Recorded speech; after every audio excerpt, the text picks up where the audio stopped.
Internet ഉപയോഗിക്കുന്ന നമ്മൾ ചിലപ്പോഴെങ്കിലും ഡീപ് ഫേക്കിനെ പറ്റി കേട്ടിട്ടുണ്ടാവും. എന്താണ് യഥാർത്ഥത്തിൽ ഡീപ് ഫേക്ക്? പാറ്റേണും ഇമേജ് റെക്കഗ്നൈസേഷനും ഉപയോഗിച്ച് കമ്പ്യൂട്ടറിനെ മനുഷ്യൻ്റെ മുഖം മനസ്സിലാക്കാൻ പഠിപ്പിക്കുന്നു. അതിൻ്റെ പ്രധാനപ്പെട്ട ആപ്ലിക്കേഷൻ എന്തെന്നാൽ ഒരാളുടെ മുഖം മറ്റൊരാളുടെ മുഖത്തേക്ക് മാറ്റാൻ കഴിയുന്നു. സിമ്പിളായിട്ടുള്ള ഫേസ് സ്വാപ്പിംഗ് ടെക്നോളജി ആയിട്ടാണ് ഇത് ആരംഭിച്ചത്. ഇപ്പോൾ ഇത് സിനിമ ലെവലിലെ CGI ആയി മാറി.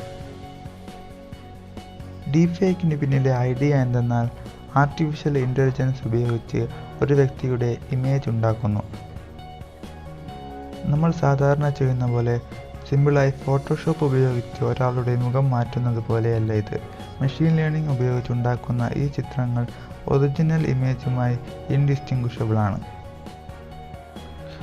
ഡീപ് ഫേക്ക് ഉണ്ടാക്കുന്ന പ്രോഗ്രാമുകളിൽ 2 AI ഉണ്ടായിരിക്കുന്നതാണ്. ആദ്യത്തെ AI ഏത് വ്യക്തിയുടെയാണോ ഡീപ് ഫേക്ക് ഉണ്ടാകേണ്ടത് അയാളുടെ ഒരുപാട് ഇമേജസ് സ്കാൻ ചെയ്യുന്നു, എന്നിട്ട് ഒരുപാട് ഫേക്ക് ഇമേജസ് ഉണ്ടാക്കുന്നു.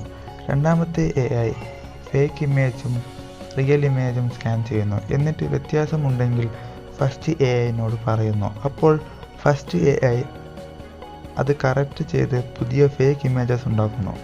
സെക്കൻഡ് AIക്ക് ആദ്യത്തെ AIയിൽ നിന്ന് ഫേക്ക് മനസ്സിലാവാത്തതുവരെ ഈ പ്രക്രിയ ആവർത്തിക്കുന്നു.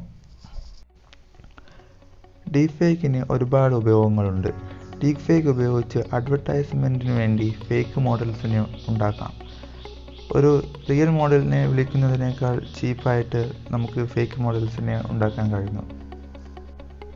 മറ്റൊരു യൂസ് എന്നാൽ പോലീസിൻ്റെ കയ്യിൽ ഒരു ക്രിമിനലിൻ്റെ പഴയ ഫോട്ടോ ഉണ്ടെങ്കിൽ അയാളുടെ പ്രായമായ ഫോട്ടോ ഡീപ് ഫേക്ക് ഉപയോഗിച്ച് വളരെ കൃത്യമായി ഉണ്ടാക്കാൻ പറ്റും. പക്ഷേ ഇന്ന് ഇൻ്റർനെറ്റിലുള്ള മെജോറിറ്റി ആയുള്ള ഡീപ് ഫേക്കുകൾ പോൺ നേച്ചറായിട്ടുള്ളതാണ്. സെലിബ്രിറ്റി ആയ ഒരാളുടെ മുഖം മാറ്റി ഫേക്ക് വീഡിയോസ് ഡീപ് ഫേക്ക് വഴി ഉണ്ടാക്കുന്നു. അതുപോലെ പൊളിറ്റിക്കൽ മാനിപ്പുലേഷനു വേണ്ടി പൊളിറ്റീഷ്യൻസ് റിയൽ അല്ലാത്ത കാര്യങ്ങൾ പറയുന്ന വീഡിയോസ് ഡീപ് ഫേക്കിൻ്റെ സഹായത്തോടെ ഉണ്ടാക്കുന്നു. ഇലക്ഷൻ റിസൾട്ടിനെ വരെ ഇത് ബാധിക്കാം. ഇപ്പോൾ ആർക്ക് വേണമെങ്കിലും ഇൻ്റർനെറ്റിൽ നിന്ന് ഫ്രീ ആയി ഡൗൺലോഡ് ചെയ്ത് ഉപയോഗിക്കാൻ പറ്റുന്ന തരത്തിലുള്ള ഡീപ് ഫേക്ക് ടൂൾസ് അവൈലബിൾ ആണ്. ഓപ്പൺ സോഴ്സ് ആയിട്ടുള്ള ഡീപ്ഫേക്സ് ലാബ് ഇതിനൊരു എക്സാമ്പിളാണ്.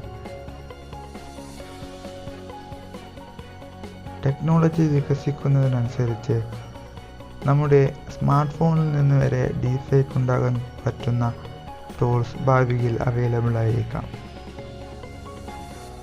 അപ്പോൾ എല്ലാവർക്കും ഈ വീഡിയോ ഇഷ്ടപ്പെട്ടെന്ന് പ്രതീക്ഷിക്കുന്നു. ഇതൊരു പുതിയ ചാനലാണ്. എല്ലാവരും സബ്സ്ക്രൈബ് ചെയ്ത് സപ്പോർട്ട് ചെയ്യുക.